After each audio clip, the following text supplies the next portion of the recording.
हरे कृष्णा, राधे राधे। आप सभी का बहुत बहुत स्वागत करती हूँ आपके अपने चैनल कृष्ण प्रिया में। तो सबसे पहले आप सभी को अक्षय आंवला नवमी की ढेर सारी शुभकामनाएं।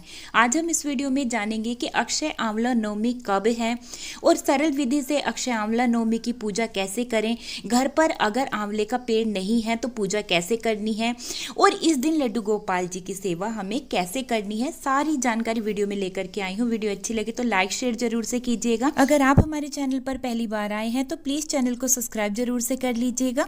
देखिए, जब हम घर पर कोई भी पूजा करते हैं और घर पर लड्डू गोपाल जी विराजमान हैं तो सबसे पहले सेवा हम अपने लड्डू गोपाल जी की करते हैं, फिर हम और कोई पूजा करते हैं। क्योंकि देखिए, हर पूजा में हमारे श्याम सुंदर जी, हमारे लड्डू गोपाल जी जरूर से शामिल होते हैं। तो यहाँ पर हमारे लल्ला सुबह ही जाग गए थे जल्दी, क्योंकि इस समय कार्तिक का महीना चल रहा है तो लल्ला को और दिन से थोड़ा सा जल्दी जगाना होता है। फिर उनको स्नान कराना है। आप जो है अक्षय नवमी के दिन कच्चे दूध से लड्डू गोपाल जी को स्नान करवा सकते हैं, पंचामृत से भी स्नान करवा सकते हैं। यहाँ पर मैं अपनी प्यारी श्याम सुंदर जी को हल्के गुनगुने जल से स्नान करा रही हूँ, क्योंकि इस समय मौसम में ठंड है और आज अक्षय नवमी नहीं है, तो इसीलिए मैं शुद्ध जल से उसको मैंने हल्का सा गुनगुना किया है, उसी से स्नान करा रही हूँ। देखिए, पौराणिक मान्यताओं के अनुसार नवमी तिथि से लेकर कार्तिक पूर्णिमा तक भगवान विष्णु आंवले के वृक्ष में निवास करते हैं और आंवला नवमी के दिन आंवले के पेड़ के साथ साथ भगवान विष्णु जी की पूजा करनी चाहिए। इस तिथि को हम अक्षय आंवला नवमी के नाम से जानते हैं, अक्षय आंवला नवमी कहते हैं। ऐसी मान्यता है कि आंवला नवमी के दिन गंगा जी में या किसी पवित्र नदी में स्नान करने से, ठाकुर जी की सेवा करने से, पूजा, हवन, तर्पण, दान, पुण्य आदि कार्य करने से मनुष्य को मनवांचित फलों की प्राप्ति होती है। देखिए, इस दिन जो है गंगा जी या किसी पवित्र नदी में स्नान करने का विशेष महत्व होता है। लेकिन घर के आसपास में कोई भी पवित्र नदी नहीं बहती है या गंगा जी में आप जाकर स्नान नहीं कर सकते हैं, तो घर पर ही रहकर आप जो है नहाने के पानी में थोड़ा सा गंगा जल मिलाकर स्नान कर सकते हैं। इससे गंगा स्नान का ही पुण्य फल प्राप्त होता है। देखिए, अक्षय आंवला नवमी के दिन आंवले के पेड़ के नीचे बैठकर भगवान विष्णु जी का विधि पूर्वक पूजा अर्चना की जाती है।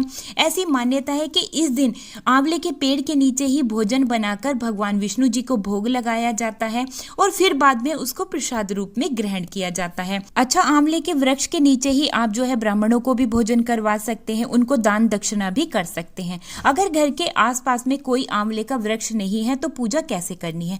तो देखिए, घर पर ही आप एक छोटे से गमले में आंवले के वृक्ष को लगाकर और वहीं आंवले के वृक्ष के पास में भगवान विष्णु जी का कोई भी विग्रह या कोई फोटो रख करके आप जो है पूजन कर सकते हैं।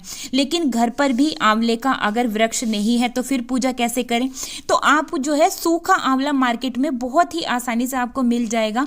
सूखे आंवले को आप एक कटोरी में रख करके भगवान विष्णु जी के वहां पर फोटो या विग्रह को रख करके आप जो है ये पूजन कर सकते हैं। इस बार सन 2024 में 10 नवंबर रविवार के दिन अक्षय आंवला नवमी मनाई जा रही है। अक्षय आंवला नवमी के दिन भगवान विष्णु जी का आंवले के वृक्ष के साथ पूजन कैसे करना है? देखिए, अगर आपके घर के आसपास में आंवले का कोई पेड़ है या आपने घर पर ही गमले में आंवले का वृक्ष लगाया हुआ है तो वहीं पर आपको विष्णु भगवान का एक छोटा सा फोटो या विग्रह को आपको जो है आंवले के पेड़ के पास में ही रखना है।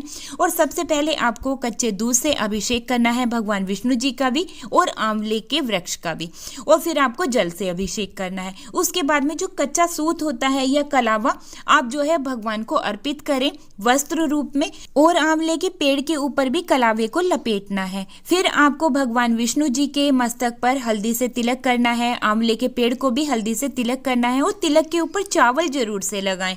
फिर आप जो है भगवान विष्णु जी को सूखे मेवे का भोग लगा सकते हैं, किसी मिठाई का भोग लगा सकते हैं और अगर हो सके तो आंवले के वृक्ष के नीचे ही आप भोजन तैयार करें। फिर उस भोजन का भगवान विष्णु को भोग लगाएं, फिर उसको प्रसाद रूप में अपने सगे संबंधियों को बांटें और जो है आप ब्राह्मणों को भी भोग लगवा सकते हैं, है ना। ऐसा करने से व्यक्ति के जाने अनजाने में किए गए सभी पाप कर्म नष्ट हो जाते हैं और भगवान विष्णु जी की कृपा के साथ साथ माता लक्ष्मी की कृपा भी प्राप्त होती है और भक्तों के जीवन में खुश खुशहाली बनी रहती है। अच्छा, ठाकुर जी को भोग लगाने के बाद आंवले के वृक्ष को भोग अर्पित करने के बाद में आपको जो है आंवले के वृक्ष की और भगवान विष्णु जी की आरती उतारनी है और आंवले के वृक्ष में आपको दीपदान करना है। दीपदान आप सुबह जो है सूर्य उदय से पहले कर सकते हैं और फिर शाम को सूर्य अस्त होने के बाद में आप जरूर से दीपदान करें। पूजन हो जाने के बाद में अक्षय नवमी के दिन आपको आंवले के वृक्ष की परिक्रमा जरूर से करनी चाहिए। परिक्रमा आप 7 भी लगा सकते हैं, 21, 11, 51, 108 परिक्रमा भी आप कर सकते हैं। परिक्रमा करने के बाद में आंवले के वृक्ष के नीचे बैठ के आपको जो है अपनी इच्छा पूर्ति के लिए ठाकुर जी से प्रार्थना करनी है, माता लक्ष्मी से प्रार्थना करनी है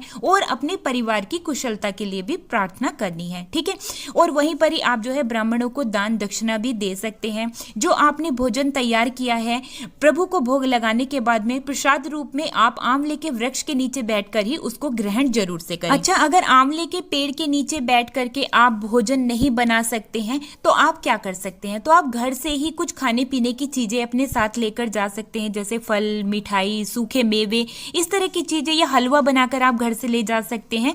फिर ठाकुर जी की विधिवत पूजा करने के बाद, ठाकुर जी को भोग लगाने के बाद, ब्राह्मणों को दान देने के बाद या किसी जरूरतमंद को दान देने के बाद में आप वहीं वृक्ष के नीचे बैठकर अपने बच्चों के साथ, अपने परिवार के साथ में भोजन जरूर से ग्रहण करें। अच्छा देखिए, घर पर आंवले का वृक्ष नहीं है तो पूजन कैसे करना है। ये पूजन आप घर के मंदिर में भी कर सकते हैं और अलग से चौकी लगाकर भी ये पूजन आप कर सकते हैं। सबसे पहले आपको नीचे पीले रंग का एक वस्त्र बिछाना है, फिर वहां पर आपको विष्णु भगवान जी को स्थापित करना है, गणेश भगवान जी को स्थापित करना है। अगर आंवले का वृक्ष नहीं है घर पर तो आपको एक कटोरी में सूखा आंवला रखकर ठाकुर जी को अर्पित करना है और ठाकुर जी को देखिए पंचामृत से, कच्चे दूध से या शुद्ध जल से छींटे लगा करके स्नान कराना है। फिर उनको वस्त्र रूपी कलावा अर्पित करना है, ठाकुर जी को आंवला अर्पित करना है और भोग स्वरूप मिठाई, फल, आप इस तरह की चीजें ठाकुर जी को अर्पित कर सकते हैं। इस दिन आप जो है ठाकुर जी की परिक्रमा घर पर जरूर से करें और अगर आप चाहें तो आप अक्षय नवमी का व्रत भी कर सकते हैं। व्रत आपको जो है सुबह संकल्प के साथ में उठाना होता है, फिर पूरे दिन आप फलाहार आदि कर सकते हैं, फिर शाम के समय में आपको भोजन करना होता है एक समय। इस तरह से आप जो है व्रत को कर सकते। देखिए, आंवला नवमी के दिन आंवले के वृक्ष का पूजन करने से, ठाकुर जी का पूजन करने से, ठाकुर जी की सेवा करने से और आंवले के दान करने से साधक के जीवन में हर प्रकार की सुख समृद्धि प्राप्त हो जाती है। और देखिए, आंवले का जो दान होता है उसको करने से ऐसा कहा जाता है कि गोदान जितना पुण्य फल प्राप्त होता है, तो आप जो है आंवले का दान भी कर सकते हैं। अच्छा, इस दिन आंवले के फल का दान करना भी बहुत शुभ माना जाता है, तो आंवले का भी आप दान कर सकते हैं। अच्छा, अक्षय नवमी के दिन आपको अपने प्यारे से लड्डू गोपाल जी की सेवा इस तरह से करनी है जैसे मैंने आपको इस वीडियो में दिखाई है। पहले आपको अपने लल्ला की सेवा करनी है, फिर जाकर आपको जो है आंवले के वृक्ष का पूजन करना है। तो जी इस तरह से आप अपने प्यारे लड्डू गोपाल जी की सेवा कर सकते हैं अक्षय नवमी पर और आंवले की भी पूजा कर सकते हैं। उम्मीद करती हूँ आज की ये वीडियो आप सभी को बहुत ही पसंद आई होगी। वीडियो अच्छी लगी है तो लाइक शेयर जरूर से कीजिएगा। अब मैं वीडियो को यहीं पर ही रोकते हुए लेती हूँ आप सभी से विदा, मिलती हूँ एक और नई वीडियो के साथ। तब तक के लिए आप सभी को प्यार भरा राधे राधे, हरे कृष्णा।